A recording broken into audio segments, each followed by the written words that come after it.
Y'all, we doing a part 2 for Who is Satan and What Are Demons part 2. Man, this is a amazing topic because honestly, as someone who's been doing this thing called Christianity for a long time, I never even thought to ask the question. It's really interesting when you just start doing a little bit of a deep dive and expanding your mind on how things could be or what things could be. This isn't change the narrative of who Christ is, so that's not even what we're talking about. But more importantly, it's the practice of opening your mind and thinking beyond what you've always been taught to experience and maybe find something new that you didn't know before. So we know you're going to enjoy it. Here is Nights at the Round Table.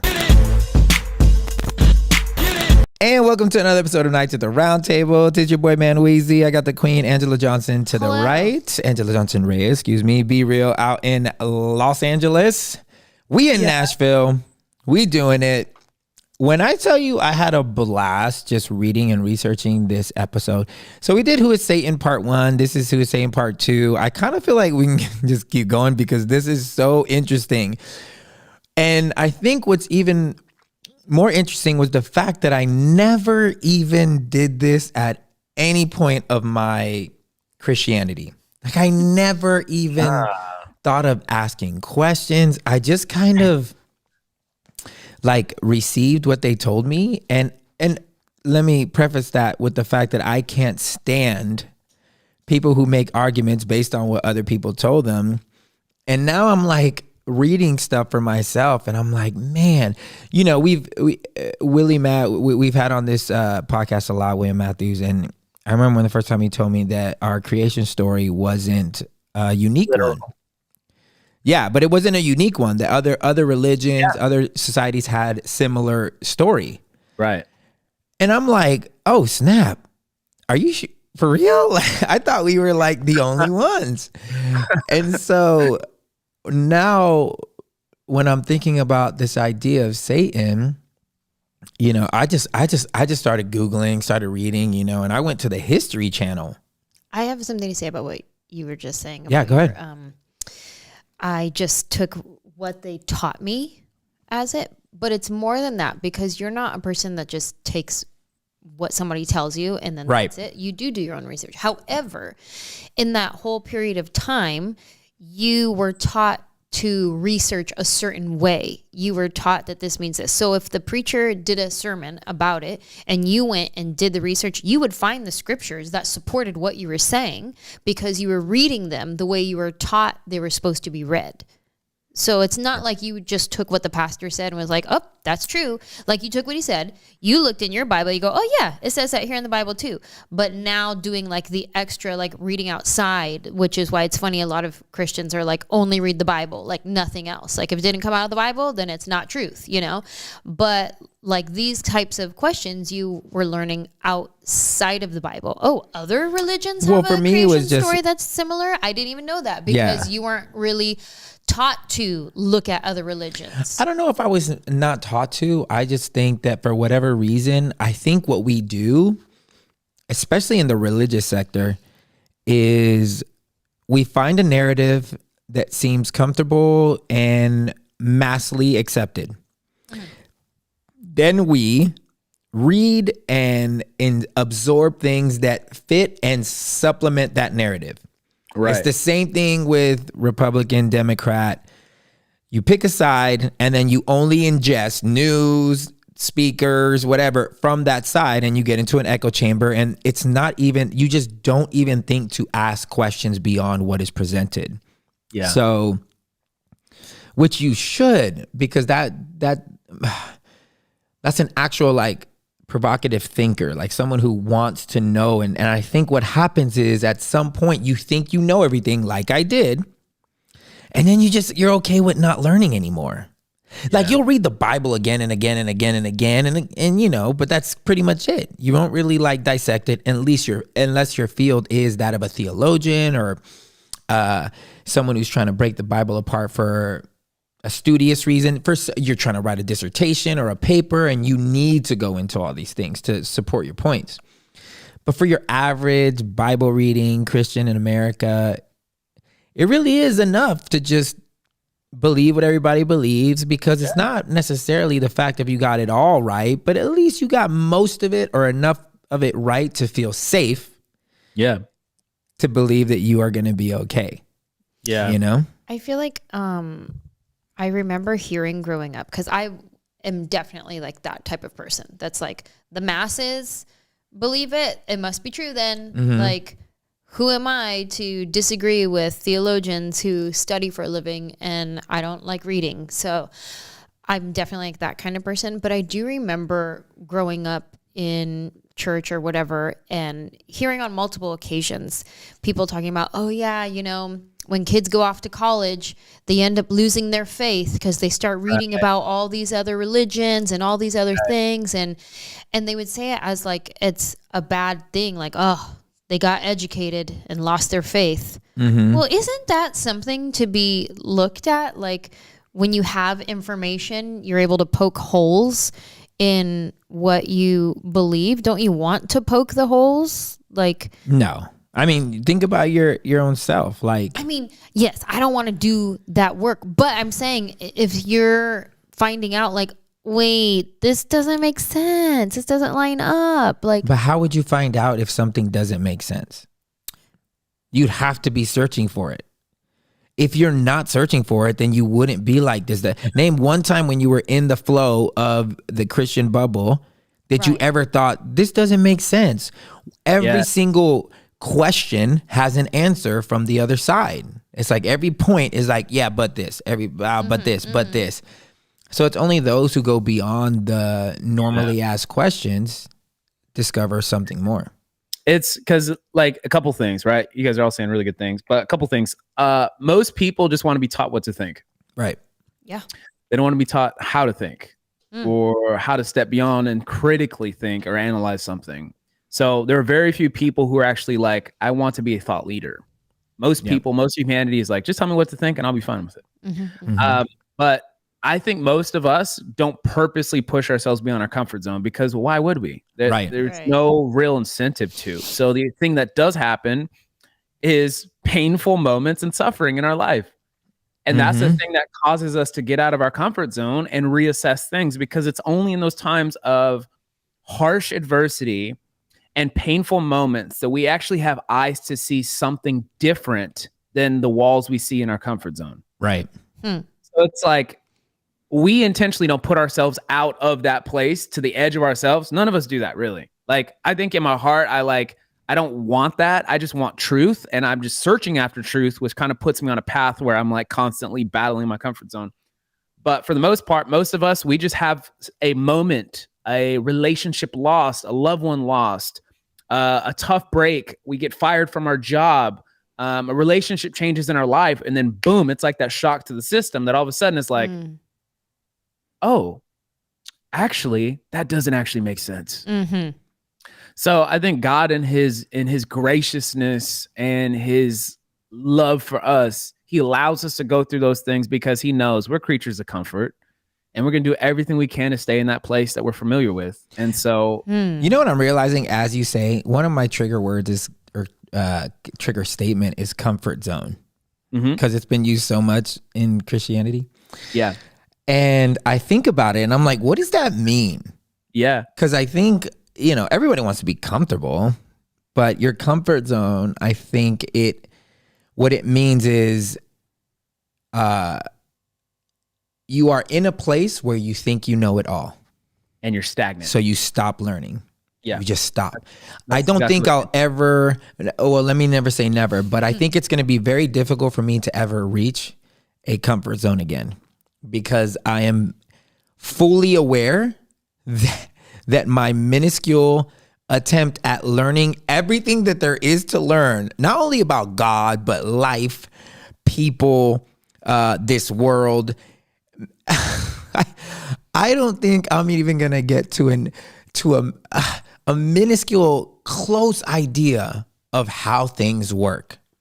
So there is nothing for me to feel comfortable in. I don't feel comfortable in real estate. I don't feel comfortable in marriage. I don't feel comfortable in the studies of humanities. I don't feel comfortable in the study of God, because I'm a 40-year-old finite human that is presented every day new things that I do not have answers for. So what the hell do I have to feel comfortable about? I don't even fully I can't tell you how this phone works. And I use it every day. And I couldn't tell you how I pick up this phone and call someone on the other side of the earth. I don't know how we're talking right now. I don't know how I can see you. I couldn't explain it. Even if I Googled it, I wouldn't know what it meant. Yeah. So it's interesting when you start asking the most basic questions. And when it comes to Satan, like I did a simple, let me go to the History Channel. Because the History Channel always has amazing documentaries on spirituality, and it's usually never from a place of we're discussing this to disprove Christianity. They're just all about the history of different religions, not like trying to lean you away. Right. So on their website, anyone can go history.com. It says, "Who is Satan? The popular image of Satan is a horned red demonic human figure with a ponytail and sometimes hooves. Pointy tail. To Christians, sinners are sent to his domain, hell, after death. Hell is described as an underground world dominated by fire and sadistic demons under Satan's command. Satan's first appearance wasn't in Christianity. He began as the Zoroastrian devil figure of Angra Mainyu or Ahura, which opposed the Zoroastrian creator, God, and tempted humans. Satan is later portrayed in Jewish Kabbalism, which presents him as a demon who lives in a demonic realm. The name Satan first appeared in the book of Numbers in the Bible, used as a term describing defiance. The character of Satan is featured in the book of Job as an accusing angel. In the apocryphal book of Enoch, written in the 1st century BC, Satan is a member of the Watchers, a group of fallen angels. Later established as a nemesis of Jesus Christ in the New Testament, the final book of the Bible, Revelation, depicts him as the ultimate evil. It's the Christian figure of Satan that Satanism directly references. I thought that was so interesting because, once again, it's not original. Really, what Satan or the devil, I looked up the devil everywhere in the Bible, and I never noticed that it was lowercase. Everywhere. It was lowercase because it was just meaning accuser. It was just meant accuser. When it comes to Satan, it means adversary. The first definition just means adversary, which is usually something so you can be a Satan of anything. If we hate obesity, we can be a Satan to obesity. We could be a Satan to anything that we are adverse to, or the spirit of Satan. And so I thought this was interesting that I didn't even understand, which I got to go read the book of Numbers again. Numbers 22. It says, I like always reading Jewish perspective of everything. So on myjewishlearning.com, Satan in the Bible contains multiple references to Satan. The word appears just twice in the Torah, both times in the story of Balaam, the seer who is asked by the Moabite king Balak to curse the Jews. When Balaam, whichever way, goes with Balak's emissaries, God places an angel in his path, Satan, as an adversary for him. The term appears in multiple other instances in the prophets, often in a similar context, referring not to a specific figure as the Satan, but rather as a descriptor for individuals who act as a Satan, i.e., as adversaries. Only twice in the Hebrew Bible does Satan appear as a specific figure, as the Satan. One in a brief reference in the book of Zechariah, where the high priest is described as standing before a divine angel while Satan stands at his right to accuse him. The other is in the book of Job, where Satan has a central role in the story as an angel in the divine court. According to the biblical narrative, Satan, here too, commonly translated as the adversary, seems to urge God to create hardship for his righteous servant Job, arguing that Job is faithful only on the account of his wealth and good fortune. Take those away, Satan claims, and Job will blaspheme. God permits Satan to take away Job's wealth, kill his family, affect him physically, none of which induces Job to rebel against God. The book of Job is sometimes cited to support the claim that the Jewish view of Satan as an agent of God is different from the Christian view, which sees Satan as an autonomous force opposed to God. In the story, Satan inflicts suffering of a human being and seeks to induce him to sin, but only with God's permission. Isn't that interesting? Because in Numbers, it says that God sent the Satan. So there was almost this picture of him being a part of this godly council. Like, you know, in Greek mythology, and we see on Mount Olympus, it's Zeus and the gods, and they're there, and they all have their function of what they do. And this is the picture of who this Satan person is, almost a part of that council that is like on that Mount Olympus with God himself, and is using his powers to test believers and their faith. And so what you were saying, Zoroaster, is it was this religion that existed, I think, like 4,000 years ago. Yeah, by it the was Persians. like 4,000 BC, something like that. Mm-hmm. But anyways, the prophet of that was Zoroaster. I keep saying Astro. I keep thinking of like Astro World, the Travis Scott album. Anyways, Zoroaster. Okay. Yep. And he was a prophet, and he was one of the main guys who categorized having this God that was this good, benevolent, kind God, and then having the very dark version of that and imposing all of the evil, the bad. And so you had these two figureheads. It is light, it is dark, it is good, it is bad. And before that, there wasn't really that dualistic thinking. Mm-hmm. And again, believing something like that is far easier than it being a little bit more murky, and the fact that this dude, Satan, was on this godly council with God. Mm-hmm.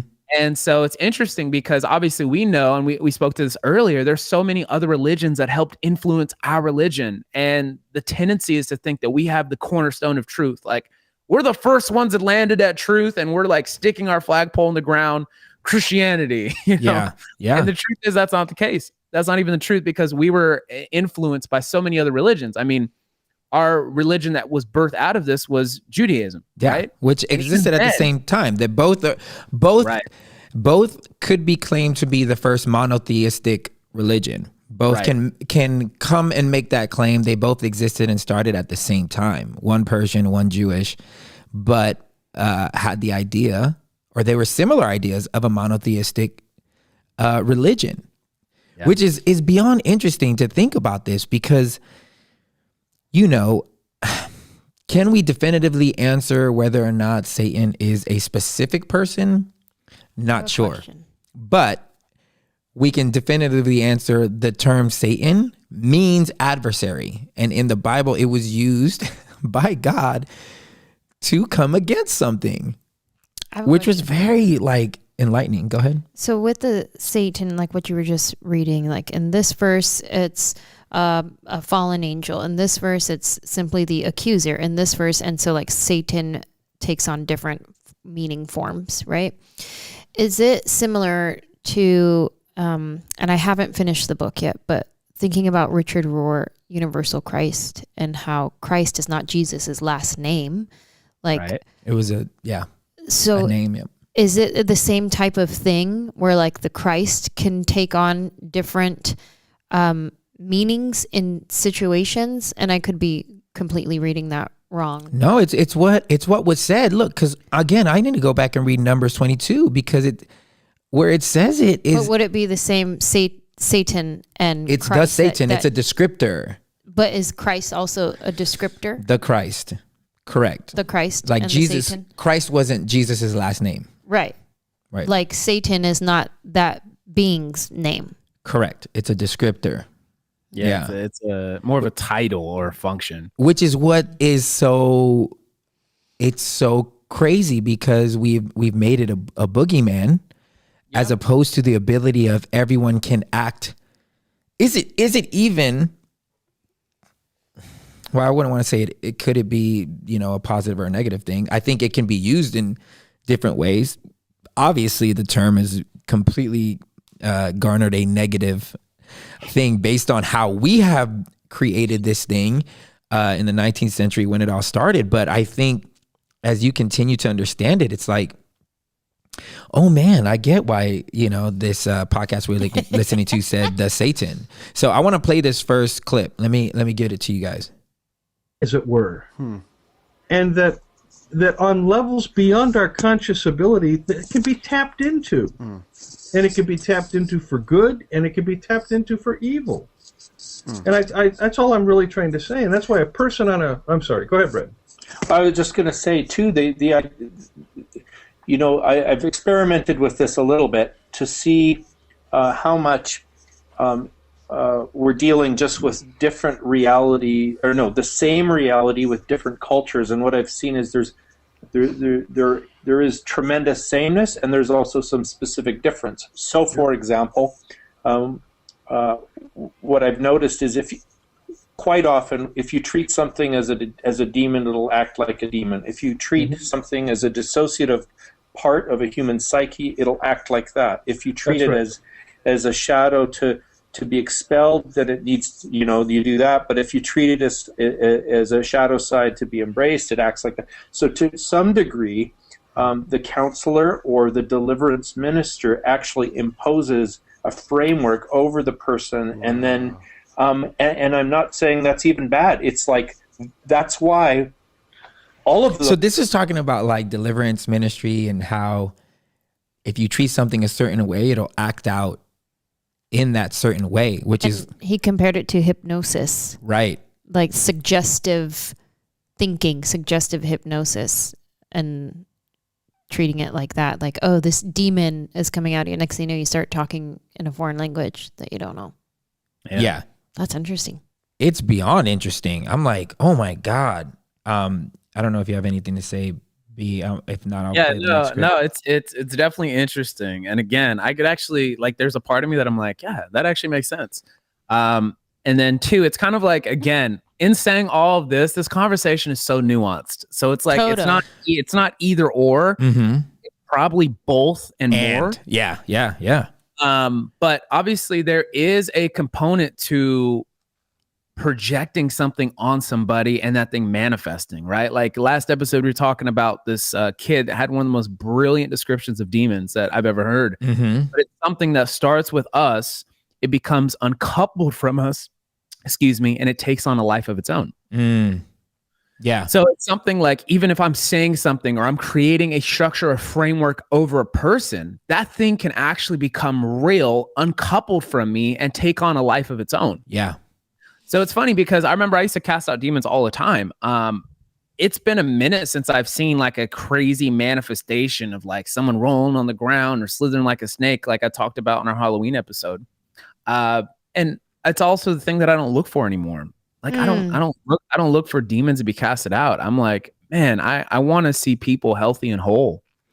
Which is crazy because in this they point out what's the difference between that of where you're talking about, and someone in a psychology office that decides to be free from alcoholism. Yeah. Like, what's the difference? Apart from the theater of it, you end up with the same result, right? You're delivered from alcohol. That's the demon of alcoholism, or the demon. What's the difference between that and then getting free in a psychology office? You know what I'm saying? Both are very much deliverance, which in one of these clips, it'll say, before I play the next one, did you want to say something, baby? Yeah, I lost it. I was trying to find it again. Okay. Well, let's see if you find it. I'm going to play this and tell me if you... Non peccator. Jesus was either able not to sin or Jesus was not able to sin. If you say Jesus was not able to sin, then the temptation narratives, it's a cakewalk. It's irrelevant. It's a joke. Yeah, I mean, if there wasn't a risk involved in that temptation narrative, then we should just forget about it.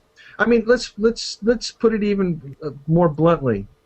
If there's no risk involved in that temptation narrative, I mean, if God doesn't put it all on the line, if Jesus had screwed up at that point, say bye-bye to the universe. Right. And where do we see this? We see this in the second temptation narrative in Gethsemane. Right. In Gethsemane, which is a rehash of the... And this is what makes Mel Gibson's Passion of the Christ so profound, is he brings that devil figure into the Gethsemane narrative. We don't tend to think of the devil in that narrative, but it is precisely there where Jesus has to renounce the principle of violence, the satanic principle of violence. And so, and then the third temptation is on the cross. That is the last temptation. If you are the Son of God, come down off there. I mean, if Jesus, we say, oh, Jesus was divine. He could not be tempted. He just kind of resisted. If that's the case, he's no good to me. Yeah. That's hardcore. So this was talking about the situation when he was tempted by the quote unquote Satan. And I think we brought it up last time, which is like, was it, and this is where even them in the podcast, they're like, we're not saying it's one or the other, but I think we're saying that it's even scarier than we think it is. Like, instead of putting it on this specific being, it may go even broader and bigger than the idea of a boogeyman.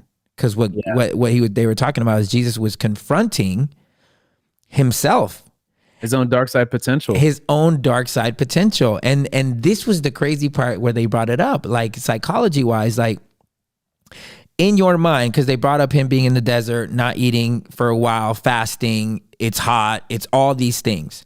So in your mind cannot determine the difference between reality and reality, your fantasy and your reality. So they interject with an example of, if you have sex with your wife, neurosensors go off. If you have fantasy sex, which is like, if it's masturbation, if it's porn or whatever, those same exact sensors go off, and your brain cannot tell the difference. You as a human can, but your brain cannot.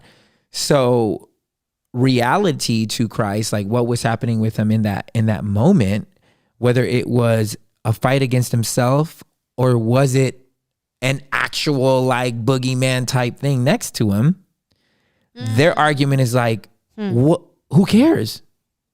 It wouldn't be any different either or. Yeah. The fact is that whether it was a boogeyman trying to get him to do something or whether it was him trying to get him to, the core value is he was having to fight against violence, against ego, against trust. So whether it was an exterior boogeyman or whether it was an interior doubt within himself, that doesn't matter. What matters was, what was he fighting? And it was ego. Because whether it's somebody else that's trying to get you to do something or it's something that remains inside of you, it's still the same thing you're fighting. It doesn't make it any different because it comes from another place. At the core, he was fighting very specific things. I would say the only reason why it does matter is it frames how you move forward with your life and how you approach certain situations and beliefs and things like that. So I get at the principle, at the end of the day, the fight was against the violence, whether it was the boogeyman or his shadow self, doesn't matter. But the only reason why it matters is your belief moving forward. Because if you start contending with this boogeyman that doesn't even really exist, then you don't really get to address the internal things that are happening. Well, that's their point. It doesn't matter. Because if at the end of the day, you understand that whether you're trying to put the face of it on this exterior being that's against you and God, whatever he's trying to get you to do is the same inclination within you if that quote unquote being didn't exist. So I guess that's why it works when a Christian person would rebuke a demon and come against a spirit of alcoholism or whatever, and they would like pray against it and rebuke that demon that's standing right over there, versus somebody who goes to therapy and does the inner work and binds up that inner demon by doing the inner work. They'll get the same result, but one was this way and one was internal. And I would contend that I think what Jesus was trying, one of the things he was trying to accomplish with this gospel message and this kingdom that he presents forward is it is about the transformation of your inner person. Mm-hmm.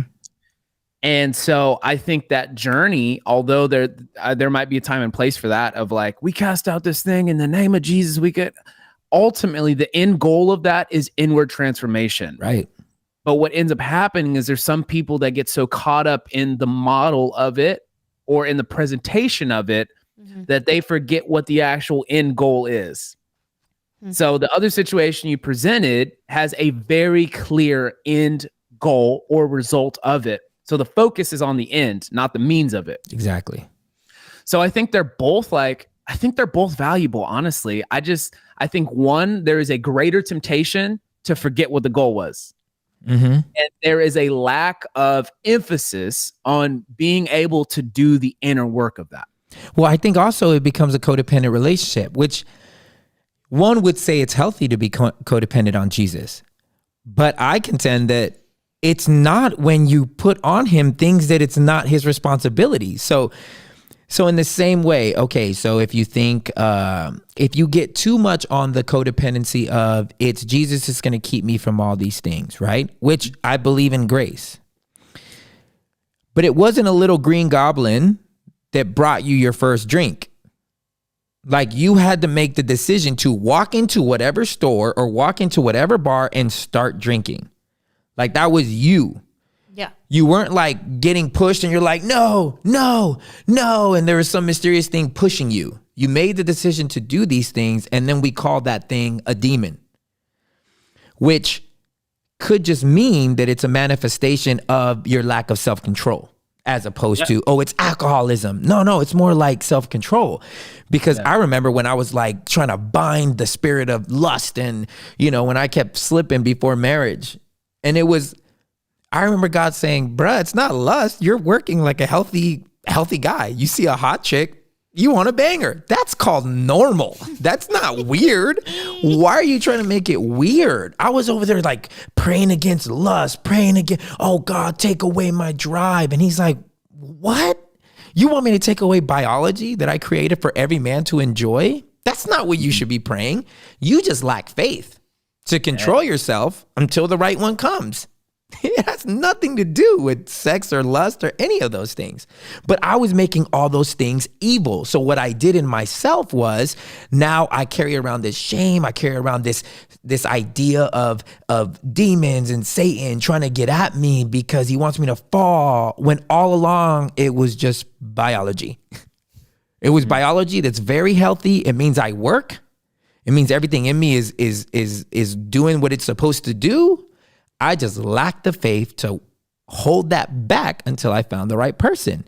That was way easier to understand than me trying to like become a spiritual eunuch. You know what I'm saying? Like where it's like, I don't want my thing to work until I get married. And it's like, do you know what I'm saying? So I think in this regard, I think what's so amazing is that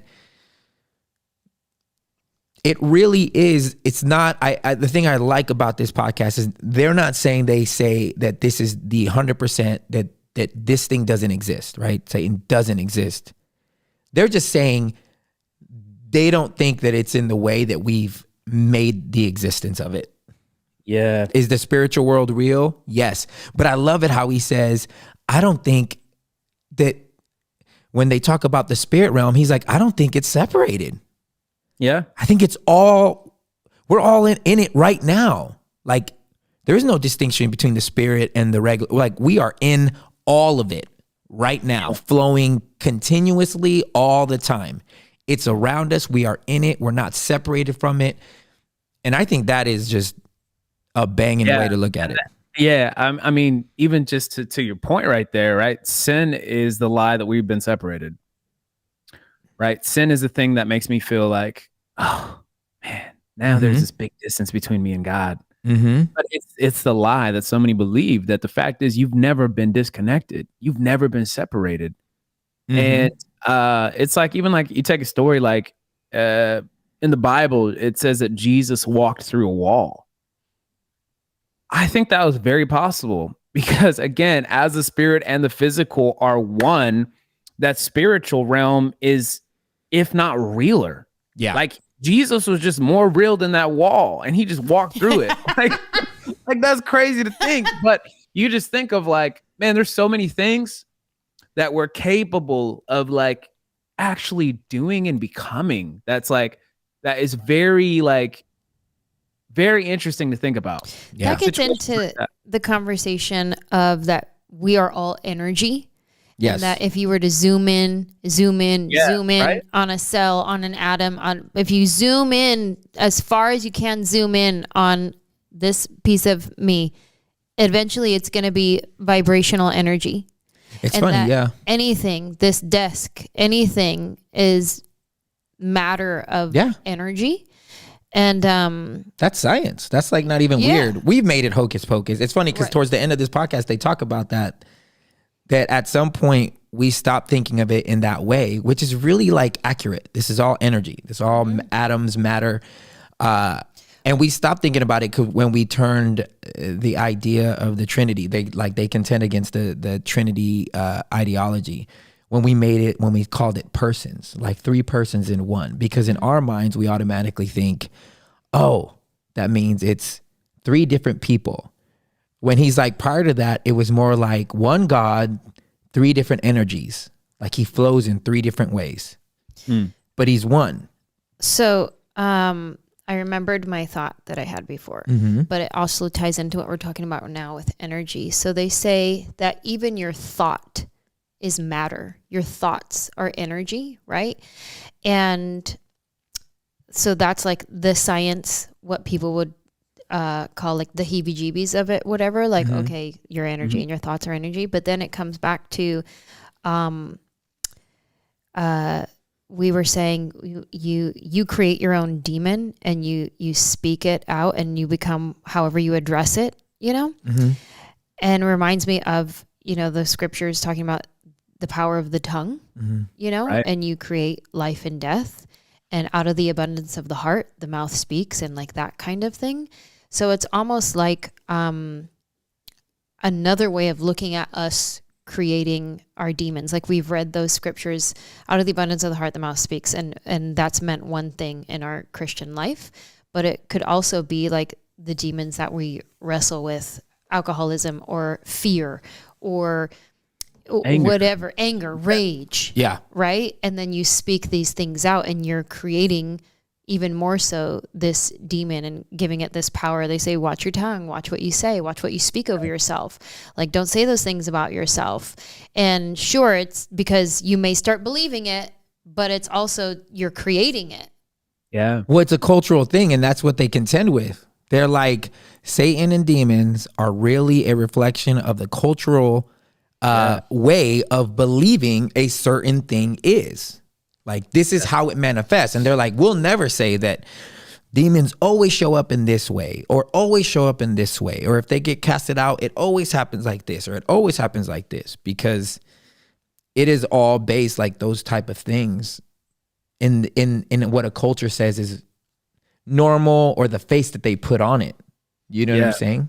Because, the word that they use is anthropological phenomenon. Right. The actual word of the definition of anthropological would be the study of humankind. Yep. And cultures. So so it's like this phenomenon that's been taking place since humans have been around. And we're all having the invitation to be a part of this or not be a part of this, to give strength to it or take away from the strength of it, so all these sorts of things. So I love it because it's so much more real in the ways that you don't think.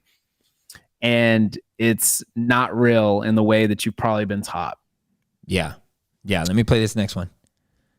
Let's know this. In the Gospels, no demon has a name. Satan is not a name. It's a function. It's a title. It's kind of like a title, isn't it? Legion is not a name. It's the designation of a military unit. So in the Gospels, you don't have all these demons with names like you do in First Enoch, where they've all got names: Uriel and Bezalel and Bezalel and Curly, Larry, and Moe, and everybody else. You don't have that in the Gospels. That was super. My own sense too is that when we're dealing with this stuff, we could stand to be far more Christ-centered. That the conversation is not with the demons anyway. We want to have a conversation with Christ and come into alignment with Him. When in doubt, we repent, which is we turn towards Jesus. We turn towards Jesus from all these other things, and we deal with them in His presence. And that was one of the problems with the whole exorcism thing. It was all about. There was so much about ego versus demon, and I wasn't sure they were different anyway. And I wasn't sure that they were different anyways. Ego versus demon.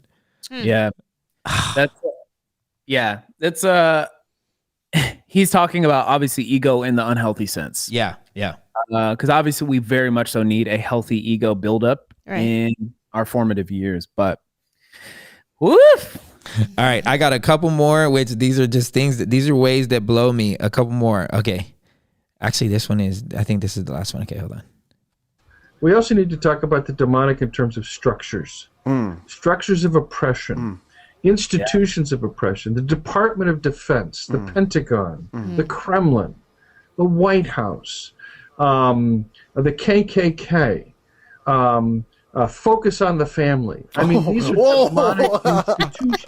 No, wait a minute. Yeah, you're going to have to unpack that one for a lot of people, I know. But listen, they all have the same function. The accuser. The accuser, to create an us-them mentality, to create an enemy-other. Any structure whose goal is to create an enemy-other, I am not this, I am not, is satanic. Yeah.